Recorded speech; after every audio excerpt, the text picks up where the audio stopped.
for my ratio analysis, I chose the video game software industry versus big pharmaceuticals. From the video game software industry, I chose Activision Blizzard. They develop and publish online games on personal computers, handheld devices, mobile gaming. Recently, they added a new division to their company for e-gaming, which is actually very popular in other countries. It's starting to gain some popularity here, but in China, it's a big thing. In addition, they recently acquired another mobile video game developer, so that should really help increase their market share in the mobile gaming area. For the big pharmaceutical industry, I chose AbbVie Inc. They develop and manufacture drugs for more serious type illnesses such as Parkinson's disease, cancers, and recently they actually acquired another company to get its blood cancer drug. AbbVie is actually a shoot off from Abbott, so that happened around 2011. The liquidity ratios for AbbVie and Activision are actually, relatively close. And I think that's due to the fact that they both have a lot of intangible assets. As far as AbbVie has patents on their medications, and then Activision Blizzard may have some patents, but more along the lines of probably copyright type material. So what I really wanted to do was to look at the current ratio to see how much actual cash they have. And you can see that Activision is doing better in the cash area, and that's because AbbVie actually does have some inventory as compared to Activision. Looking at the timed interest earn ratio for AbbVie around 2010, 2011, that is when they sort of separated from Abbott. So 2012, I would say that time interest earn ratio is probably skewed. So a better indication is 2013 through more recently 2015. And it looks like the ratio is decreasing, but more it looks like it's starting to smooth out and, represent, a ratio that's actually more applicable. With Activision Blizzard, their times interest earn ratio was quite high, and then of course it went down. Looks like it's doing the same thing as AbbVie and starting to smooth out to a better representation. So both companies actually have enough to cover interest payments on debt, so that's not really an issue. However, AbbVie seems to be doing a better job with that.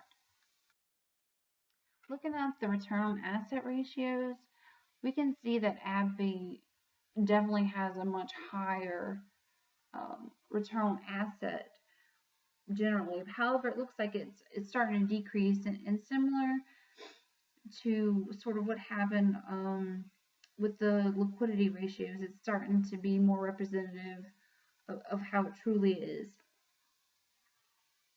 And although in general it's higher, it looks like Activision, it's going down some, but it seems to be a little more consistent. So I really like the consistency of Activision. Of course, the ROA is much higher for AbbVie, but I need to see more, before I can really make a sound decision on that. The ROE is much higher for AbbVie. Of course, similar to the ROA, it's starting to decrease, so it looks like it's starting to even out, so maybe a more true representation of the return on equity. And what's really cool here is that it looks like Activision's return on equity is increasing. It's not drastic compared to AbbVie's, but it makes you a little more comfortable to see that it's a general progression instead of these out of the blue rises and decreases. Of course, we need to look a little deeper into the situation to see what's actually making these numbers go all funky. Here we can see the relationship between each company's use of leverage and how it affects their ROE. We can see that AbbVie, even though they're taking on more debt, they seem to be getting compensated for it. However, it looks as though maybe it's starting to dip some, but it's still more than Activision's. Now, Activision, is still doing that more smooth, it looks like Activision could probably, take on some more debt and maybe they could get some more or a bigger return for their shareholders. So here it looks like AbbVie is doing the better job, but I'm not sure how that decrease is going to affect things. So we actually need to break this up into a DuPont analysis and see what's actually making these numbers look this way. Here we can see that as far as the tax burden goes for both companies, there's not really anything drastically going on here. I mean, they're getting to keep their earnings. They're not having to pay that much in tax, really. So I don't think there's drastic measures that are really affecting them there. Especially 2013, 2014, it looks like maybe Activision is getting to keep a little more of their earnings, but it's not really enough to make that large of a difference that we see on the risk-return relationship. When we look at the interest burden, we could see that they were pretty even, but it looks like 2014 that AbbVie is starting to keep less of its income and paying more interest expense, whereas Activision isn't having that issue at all. When we look at their operating margin to see how well management is doing with its assets, we see that Activision, they were doing pretty well, and then maybe they're decreasing a bit. But just like we saw in those ROA and ROE ratios, they keeping it pretty smooth. So there's not really a big jump in the last 4 years there. And when we look at AbbVie's operating margin, it's a little all over the place.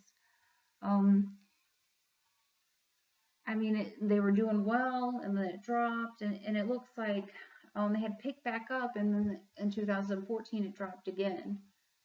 Of course, I mean, this could be due to some research and development going on.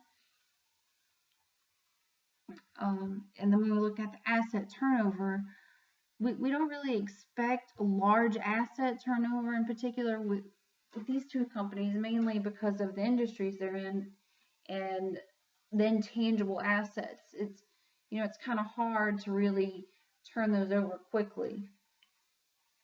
And we can see that Activision has been very consistent with that. So, I mean, so has AbbVie actually, but AbbVie seems to be doing better with their asset turnover. And as far as leverage goes, Activision hasn't really increased their leverage much. And as we saw in the risk-return relationship, Activision could probably benefit for taking on some debt. And AbbVie, of course, has increased their debt a good bit. And it's not so worrisome that they've increased their debt like that, because they do have the cash coverage to take care of those interest payments. So, and plus the return, I mean, they're doing really well for their ROE to have taken on debt like that. Here we're looking at some of the market ratios, and we can see from the PE ratio that based on last year's earnings, this is what you know they're selling for at the moment.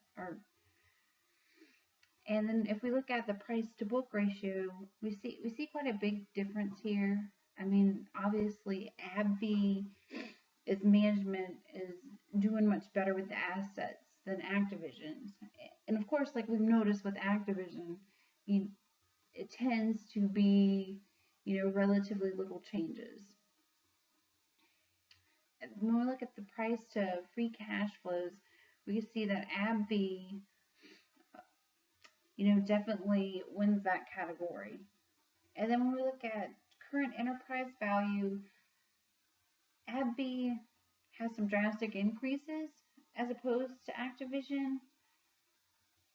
I don't really think that's a good thing though, because what it's telling me is that AbbVie, was taking on a lot of debt. Which they are, which they can't afford. But I guess the good thing about it is people aren't going to want to take that business over. I guess they don't have to worry about threats in that area. And maybe Activision does.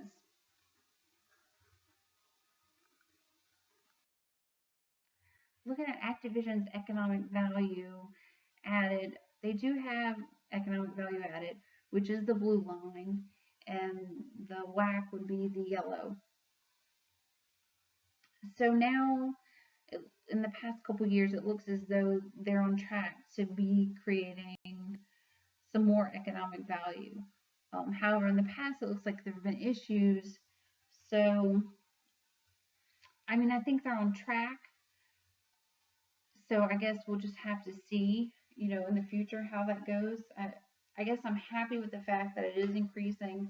Not necessarily so happy with where it had been. So, I'm kind of tempered. I feel a little bit better about AbbVie's EVA. I mean, it looks like they've done a real good job of creating a really big gap there. So, that's really good. But it looks like they did have a dip. Luckily, it wasn't too much below the WACC. And it looks like they're on track, to shoot back up again. So, maybe I'm a little concerned, but not too concerned. I feel more confident in AbbVie's EVA than I do in Activision's. So I'm hopeful there. As far as the growth rates go and pricing, Activision has a growth rate of about 11%. So I project that the price will be around $43.82 for them in about a year. And for AbbVie, their growth rate is about 8.16. So I project that their price will be around 65.35 cents.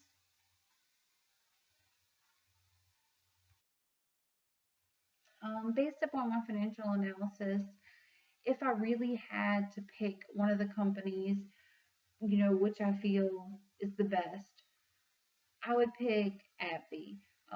And that's because how efficient they are with the assets. Compared to Activision Blizzard, they do a much better job, and also the economic value added. So they're doing a lot more for their shareholders. So, that's something that I would definitely like. The only issue I have with that is that there is another alternative which I feel would probably be, just as good. My caveat to actually choosing AbbVie out of the two is that I really think as a pair that it would really work for diversification purposes. And I say that because AbbVie is more, their products are more of a necessity. So regardless of what's going on with the economy, people are going to need medication, especially for the types of illnesses that they produce medication for. Now with Activision Blizzard, when the economy is doing well, they're more prone to do well. Because, let's face it, video games aren't something that we really have to have. So I feel that together that they would really do a much better job. And I guess that is it for my presentation, and thank you for listening.